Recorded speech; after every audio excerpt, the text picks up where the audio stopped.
आत्मकथा कह रहे हैं कि सीने पर गोली खाकर जान हथेली पर रखकर हम मुजरिमों को पकड़ कर लाते हैं। और हमारी बदकिस्मती देखिए कि थाने पहुंचने से पहले ही वीआईपी फोन बज जाते हैं कि अगर छोड़ दें उस मुजरिम को तो दुनिया के नजर में गुनहगार कहलाते हैं। राजीव भैया कि अगर छोड़ दें उस मुजरिम को तो दुनिया के नजर में गुनहगार कहलाते हैं, और नहीं छोड़ने पर नौकरी से निकाल देने के अल्टीमेटम तक आ जाते हैं। कि बिना हेलमेट वालों का जब हम चालान बनाते हैं तो हमारी दी हुई नसीहत को दुनिया वाले हमारा दबदबा बताते हैं, और वही बिना हेलमेट वाला आगे एक्सीडेंट में मर जाते हैं तो सबसे पहले उसकी लाश को हम खाकी वर्दी वाले ही हाथ लगाते हैं। कि नहीं रहा आपका बेटा आपका भाई, जब उसके घर वाले को बताते हैं तो सबसे पहले हम खाकी वर्दी वालों के आंखें भर आते हैं ना सर?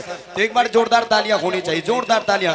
क्योंकि जब भारत की रक्षा करने खाकी वर्दी लाल हुई, हमें चुनौती देने वाली ताकत वही हलाल हुई, तब जाकर इन खाकी वर्दी वालों ने देश का मान रखा, अपनी लाशें बिछा दी और ऊपर हिंदुस्तान रखा ना।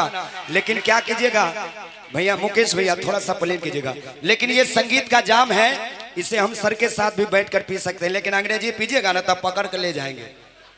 इसलिए संगीत का जाम हम अपने पूरे परिवार के साथ पी सकते हैं, लेकिन अंग्रेजी वाला जाम नहीं पी सकते। बिहार में बंदी है ना, लेकिन बंदी है। लेकिन एक बात कहना चाहेंगे कि रास्ते अगर बंद है तो आता किधर से है?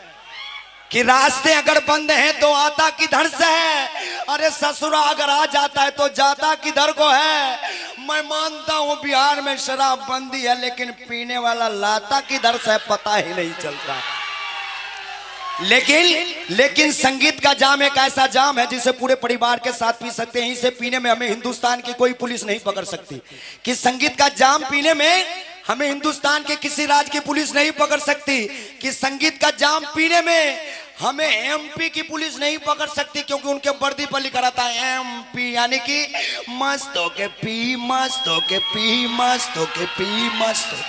और संगीत का जाम पीने में हमें उत्तर प्रदेश की पुलिस भी नहीं पकड़ सकती, क्योंकि उनके वर्दी पर लिखा रहता है यूपी, यानी कि उतर जाए तो फिर पी, उतर जाए तो फिर पी, उतर जाए तो फिर।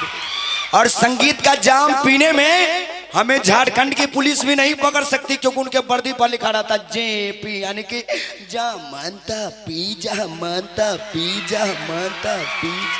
और संगीत का जाम पीने में हमें बिहार की पुलिस भी नहीं पकड़ सकती, क्योंकि उनके वर्दी पर लिखा रहता बीपी, यानी कि बार बार पी, बार बार पी, बार बार पी, बार बार पी।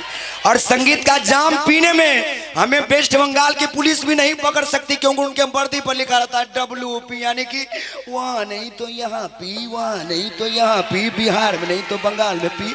पीते रहिए, जीते रहिए। जिनको अच्छी लगी एक बार मेरे लिए भी ताली बजा दीजिए। हाँ, कुछ कहना चाह रहे हैं क्या? अच्छा कह दीजिए। हेलो हाँ हाँ हेलो हेलो। आप रहते तो हमको अच्छा लगता है। नहीं, मैं कुछ कहना नहीं चाह रही थी, आपको सुन रही थी और अपने सारे दीवाने को मैं देख रही थी। अच्छा, इस सारे आपके दीवाने हैं। हाँ, बहुत अभी पीने पिलाने की बात सुन रहे थे। इधर आइए। मैं कहना चाहूंगी कि मत कर पीने पिलाने की बात। अच्छा, मत कर पीने पिलाने की बात, तेरी तरह कभी हम भी बैठ के पिया करते थे। बाप रे बाप, हम तो बढ़िया समझे थे, तो पियक्कर मत कर पीने पिलाने की बात, तेरी तरह कभी हम भी बैठ के पिया करते थे। और आज जितना तुम पी के बहक जाते हो, उतना हम पैमाने में छोड़ दिया करते थे। लेकिन सुनिए सुनिए सुनिए, बीच में उंगली मत कीजिए, पहले हमको भी बोलने दीजिए। कहते हैं कि जितनी जिंदगी दी उतनी जी मैंने, कि जितनी जिंदगी दी उतनी जी मैंने। अरे किस्मत में लिखा था पी, तब पी मैंने। अगर मैं ना पीता तो उसका लिखा गलत हो जाता। अरे उसके लिखे को निभाने के लिए अगर पी तो कौन सी गुनाह की मैंने। क्या बात है। क्योंकि भिस्की में मुझे विष्णु दिखता, रम में दिखता राम है। कि भिस्की में मुझे विष्णु दिखता, रम में दिखता राम है। अरे बियर में मुझे ब्रह्मा दिखता, देसी में हनुमान है। इसलिए किस किस बोतल का त्याग करूं मेरे भाई, क्योंकि हर बोतल में भगवान है। क्या बात है। जख्मे दिल आया न हो जाए, इसलिए आज हम सी के बैठे हैं। जख्मे दिल आया न हो जाए, इसलिए आज हम सीख के बैठे हैं। अरे लोग कतरों की बात करते हैं, हम तो समंदर ही पी के बैठे हैं। वाह, क्या बात है, क्या बात है। जख्म सीने की कसम खा लूंगा, साथ जीने की कसम खा लूंगा, कि जख्म सीने की कसम खा लूंगा, साथ जीने की कसम खा लूंगा। अरे आज तो जी भर के पी लेने दे साकी, कल से ना पीने की कसम खा लूंगा। क्या बात है। चलिए आ जाइए। कसम खा लूंगा, किसी ने पीना मेरा छुड़ा दिया उसकी कसम देकर। गौर फरमाएंगे, किसी ने पीना मेरा छुड़ा दिया उसकी कसम देकर, किसी ने महफिल में पिला दिया उसकी कसम देकर। दोनों तरफ से आर या पार वही है। और कहते हैं कि देख कर उनकी जवानी को, किसकी किसकी, देख कर तेरी जवानी को आरजुए शराब होती है। हेलो ना हम भाग कहाँ कि रहे? देख कर तेरी जवानी को आरजुए शराब होती है।